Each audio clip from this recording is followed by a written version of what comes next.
Hello, you. Welcome to the very first episode of the You-tilize. This is a space where we explore simple yet powerful tools you can use every day to make life just a little bit easier and a lot more fulfilling. Whether you're starting your morning, taking a break, or winding down your evening, I'm so glad that you've joined me. Now, I want you to think about something. Have you ever felt like you're not doing enough? Like no matter how much you try or how much you accomplish, it never seems to measure up. Maybe you feel like you're constantly running on empty, comparing yourself to others, or struggling to silence that little voice that I call monkey that says, you are not enough. If you ever felt this way, trust me, you're not alone. And if you're nodding along right now, then today's episode is for you. Today, we're diving into why so many of us feel this way, and more importantly, what we can do about it. Because here's the truth, you are enough. You always have been, and you always will be. But sometimes we lose sight of that. Life gets busy, the world gets loud, and our own inner critic can become the loudest voice in the room. That's where life tools come in. When I say life tools, I'm talking about simple, practical practices. Things like meditation, breathing exercises, and journaling. These aren't magic wands, but they're incredibly powerful habits that can help you reconnect with yourself, quiet the noise, and start feeling worthy again. Because you deserve to feel worthy every single day. So let's start by unpacking this idea of not enough. Why do so many of us feel this way? Well, for one thing, we live in a world that's constantly telling us we need to be more successful, more productive, more beautiful, more everything. Social media, for example, is a huge contributor. How many times have you scrolled through Instagram or TikTok and thought, wow, their life looks so perfect. What am I even doing with mine? Well, I lifted my right hand up. I'm one of them. It's not just social media, though. A lot of these feelings come from deeper places, our upbringing, our environment, even societal norms. Maybe you grew up hearing things like, why can't you be more so and so?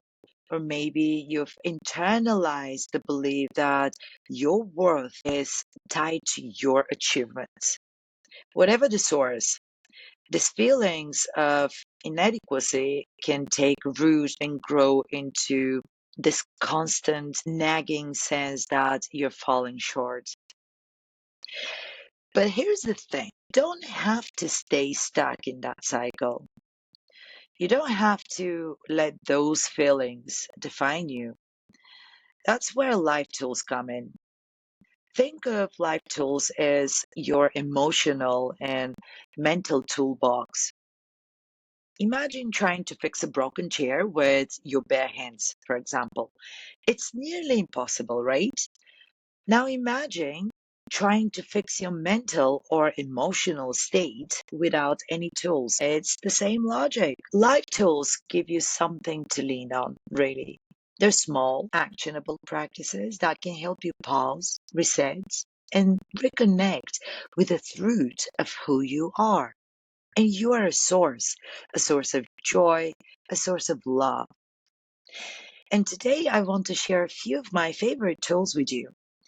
These are things I've used on like in my own life, and they've made such a difference, especially in very, very difficult moments. Tool number one, meditation. First up, before you roll your eyes or think, I don't have time for that, hear me out.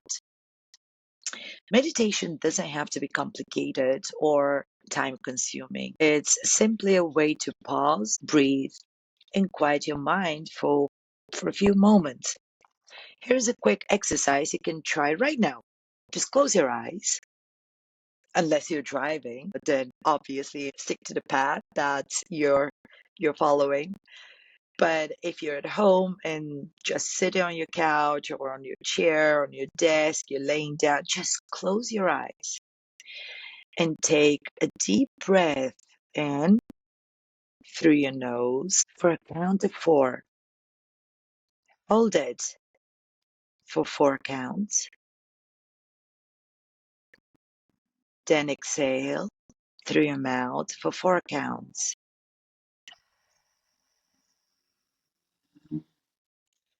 Do that three times.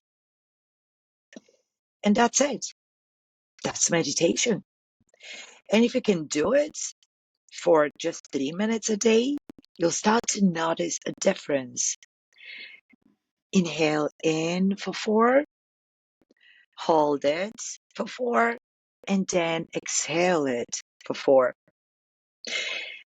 Meditation really helps reducing stress, increase focus, and most importantly, it helps you tune into the present moment. And when I just mentioned the present moment, I really want to mention that book of Eckhart Tolle, The Power of Now.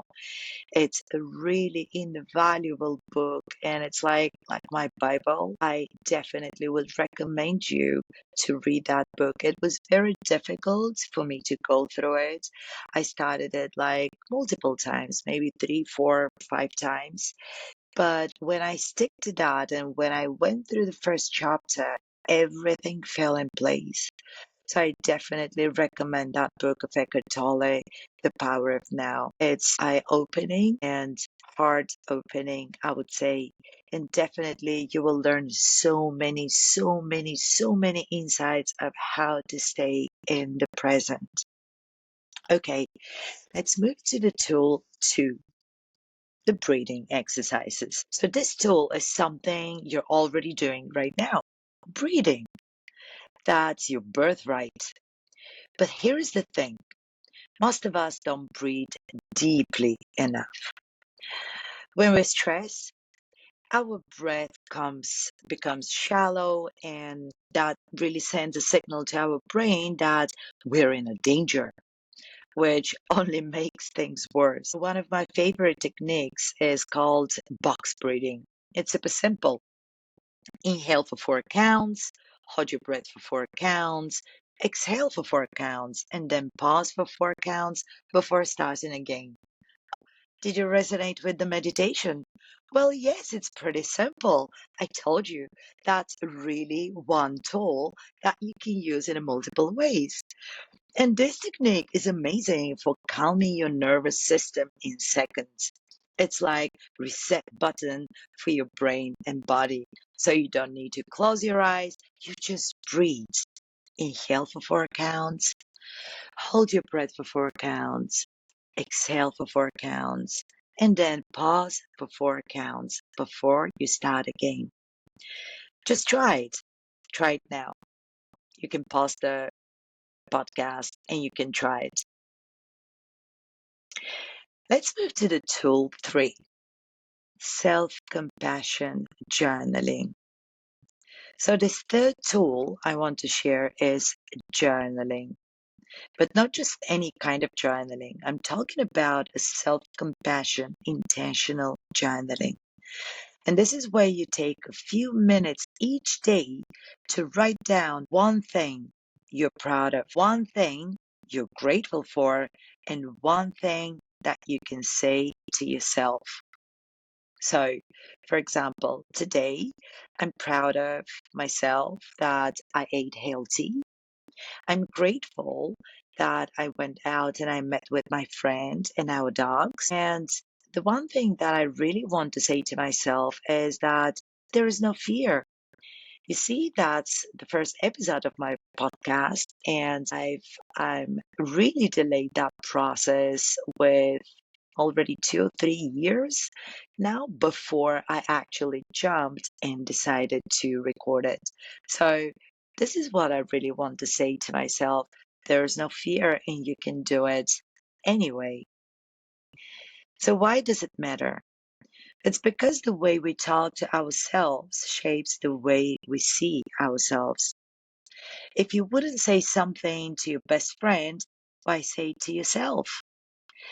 Self-compassion journaling helps you reframe your inner dialogue and remind yourself of all good that already exists within you. And now I really want to open that bracket and just say that sometimes we really can use words that are very powerful and not necessarily nice. That happened to me many, many times, especially in very challenging moments with, specific people, whether it's work or in a relationship. Sometimes you don't say the nicest words and you just express yourself as you feel it in this moment. And you need to be very mindful of the words that you're expressing. If you feel that they're not compassionate enough or they're not charged with love, I would say don't use them because the consequences can be really detrimental for yourself, but also for the other person who hears that words. So I would say journaling really will help you to practice this compassionate talk and compassionate dialogue first to yourself.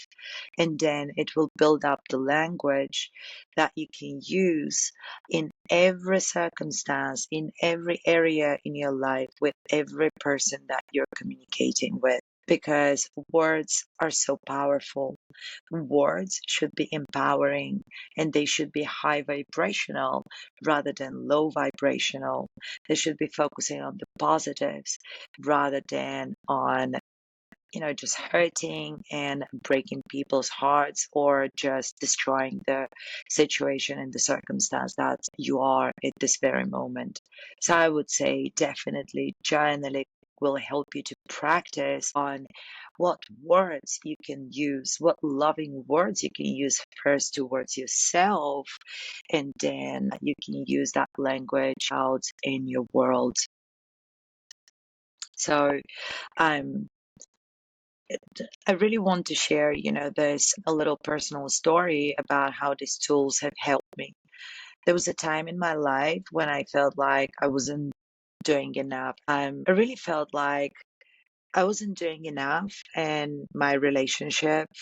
I never felt enough or achieving enough or giving enough or loving enough.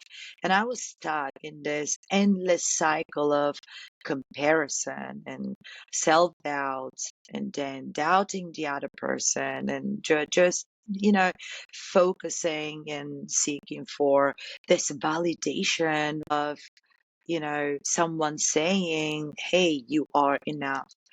But then one day when I've awakened, and we will talk about awakening in another episode of the You-tilize. One day I really tried a simple breathing exercise. As soon as I had this thought that I'm not good enough and I'm not achieving enough, and I saw that those thoughts have transcended from, my relationship to my work, and I felt that anxiety and I felt overwhelmed by this feeling. Then I tried a simple breathing exercise, really, just like the one that I shared with you earlier. And it felt like hitting a reset button. Really, I was sitting on my desk. I got familiar with the thought that I had in my mind. I'm not enough, I'm not doing enough, and I'm not appreciated. And then I remembered where this is coming from, right? And then I said, okay, stop. First of all, this is totally untrue because those beliefs are fake beliefs that builds being influenced by the external environment where we've grown up, if you will, or where we've developed more and more pieces during our adulthood. And then I really, really stopped and started breathing. Then in a few minutes, I was really feeling much more better. That one moment led me to have a quick meditation as well. And I spent, I think it was 3 to 5 minutes, maybe meditation, just trying to observe that breath again, counting to 4, inhaling, exhaling. And then when I felt a little bit better about myself, I started journaling. And I started journaling about everything that I've achieved in my career, everything that I've achieved overall in life, everything good that I've given in my relationship, if you will, every good word about myself, every good and positive characteristic that's shaped me as a personality. And then slowly but surely, these tools became habits, and those habits changed the way I saw myself. So, what's the big takeaway from today? It's this: you are enough, exactly as you are. But sometimes we need a little help to remember that. And I used a lot of help. I used the help of a therapist, of my friends, of books, so many videos on YouTube. I'm using this application that's called Gaia, where I can find, loads of interesting videos and really good speakers that can influence and enhance my thinking. So it's really, really important to remember that sometimes we can get help. And that's why life tools like meditation, breathing, and journaling are so important. And they're just not a fix, right? So they're not about fixing you because you're not broken, but they're about helping you to reconnect with the truth of who you are. And I mentioned earlier that who you are is a source. And most probably, I will be talking about the awakening and the source of who you are in another episode. But if this episode resonated with you, I'd love for you to subscribe to the You-tilize and share it with someone who might need a little boost today.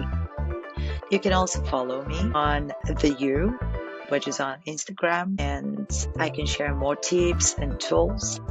And don't forget to tune in next week when we will dive into another tool to add to your life toolbox. Thank you for being here today. Thank you for being enough. Thank you for being you. Remember, you're enough, you're worthy, and you're so deserving of a life that feels so good to live. Until next time, keep showing up for yourself because you are worth it. Bye for now, you.